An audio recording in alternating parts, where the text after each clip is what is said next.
What's really the difference between a chip and a pitch?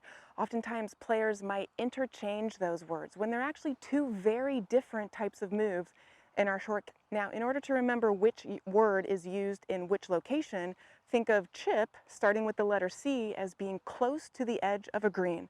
So when you're close to the edge of the green, we'll typically be making a smaller stroke, and we call this a chip stroke. Now, this is a one lever move, which means the lead arm will pretty much stay straight throughout this motion, and you'll see very little to none wrist motion.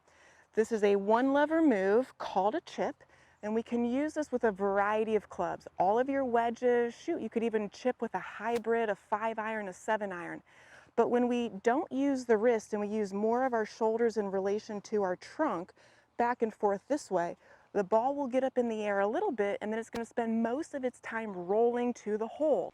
So a chip will look like this, no wrist hinge, and a small swing. Ball gets up in the air a little bit, and then it rolls. Now, when we get farther away from the green, we're in pitching mode. A pitching mode is two levers. So this motion is one lever from our arm to our trunk, and then lever number 2, which is engaging the wrist hinge. So typically when I start to engage the wrists, I'm usually farther away from the hole. I have to get the ball more in the air, but it still might roll out on the green quite a bit, and I'm typically, again, farther away. So when I need more power, I use two levers. I use my arms and I use my wrists in order to bring the golf club back. Now, when we compare the chip versus the pitch, you'll see that the chip motion is much smaller, hence a lot closer to the hole, and the pitching mode is a lot farther. So bigger arc, bigger rotation, a little bit of pressure shift from the right to the left to help me add in power. So pitches are going to be farther away, chips are going to be a lot closer. As I get into my pitching form,